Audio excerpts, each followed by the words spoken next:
ತಂದೆಯನ್ನು ಬಂಧನದಲ್ಲಿಟ್ಟ ಕುಖ್ಯಾತಿವೆತ್ತ ಔರಂಗಜೇಬ್ ಒಂದು ಸಲ ಅದೇ ತಂದೆಯ ಪ್ರಾಣ ಉಳಿಸಲು ತನ್ನ ಸ್ಥಾನಮಾನಗಳನ್ನು ಪಣಕ್ಕಿಟ್ಟಿದ್ದ.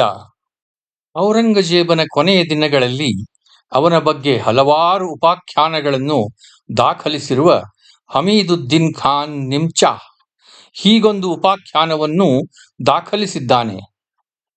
ಒಂದು ಸಲ ಶಹಜಹಾನನ ಹಿರಿಯ ಮಗ ದಾರಾ ಶಿಕೋ ತನ್ನ ತಂದೆ ಹಾಗೂ 3 ಸಹೋದರರನ್ನು ಅಂದರೆ ಶುಜಾ, ಔರಂಗಜೇಬ್ ಹಾಗೂ ಮುರಾದರನ್ನು ಆಗ್ರಾದಲ್ಲಿ ತಾನು ಕಟ್ಟಿಸಿದ್ದ ಹೊಸ ಅರಮನೆಯನ್ನು ವೀಕ್ಷಿಸಲು ಆಮಂತ್ರಿಸಿದ್ದ. ಆಗ ಬೇಸಿಗೆಯಾದ್ದರಿಂದ ಅವರನ್ನು ನದಿಯ ಅಂಚಿನಲ್ಲಿರುವ ತಂಪಾದ ಭೂಗತ ಕೋಣೆಗೆ ಕರೆದೊಯ್ದ. ಆ ಕೋಣೆಗೆ ಒಂದೇ ಬಾಗಿಲು ಇತ್ತು. ಇತರರು ಕೋಣೆಯನ್ನು ಪ್ರವೇಶಿಸಿದರೂ ಔರಂಗಜೇಬನು ಮಾತ್ರ ಒಳಗೆ ಪ್ರವೇಶಿಸದೆ ಬಾಗಿಲಿಗೆ ಅಡ್ಡವಾಗಿ ಕುಳಿತುಕೊಂಡು ಬಿಟ್ಟ. ಅವನ ಈ ವಿಚಿತ್ರ ನಡವಳಿಕೆಯ ಕಾರಣದ ಬಗ್ಗೆ ಶಹಜಹಾನ್ ಎಷ್ಟು ಕೇಳಿದರೂ ಔರಂಗಜೇಬ್ ಉತ್ತರ ಕೊಡಲಿಲ್ಲ.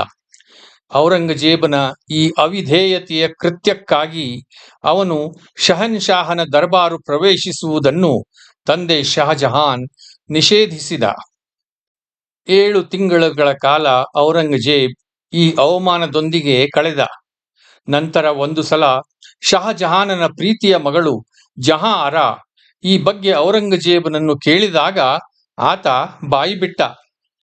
ದಾರಾ ಶಿಕೋಹನ ಅರಮನೆಯ ಭೂಗತ ಕೋಣೆಗೆ ಪ್ರವೇಶಿಸಲು ಒಂದೇ ಬಾಗಿಲು ಇದ್ದುದನ್ನು ಗಮನಿಸಿದ ಔರಂಗಜೇಬ್ ದಾರಾ ಶಿಕೋ ಆ ಬಾಗಿಲನ್ನು ಮುಚ್ಚಿ ಸಿಂಹಾಸನ ಪಡೆಯುವ ತನ್ನ ದಾರಿಯನ್ನು ಸುಗಮಗೊಳಿಸಿಕೊಳ್ಳಲು ಅವರನ್ನು ಕೊಂದು ಬಿಡಬಹುದು ಎಂದು ತಾನು ಭಯಪಟ್ಟಿದ್ದುದಾಗಿಯೂ ಆದ್ದರಿಂದ ಅಂತಹ ಘಟನೆಯನ್ನು ತಪ್ಪಿಸಲು ಹಾಗೆ ಬಾಗಿಲಿಗೆ ಅಡ್ಡವಾಗಿ ಕುಳಿತು ಬಿಟ್ಟಿದ್ದೆನೆಂದು ಜಹಾಂ ಆರಾಗೆ ಹೇಳಿದ.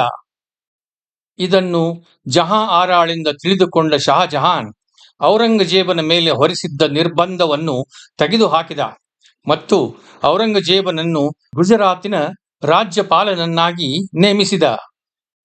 ಹೀಗೆ ತನ್ನ ತಂದೆ ಮತ್ತು ಸಹೋದರರನ್ನು ಉಳಿಸಲು ತನ್ನ ಸ್ಥಾನಮಾನಗಳನ್ನು ಪಣಕ್ಕಿಟ್ಟ ಔರಂಗಜೇಬ್ ಮತ್ತೆ ಅವುಗಳನ್ನು ಮರಳಿ ಪಡೆದ.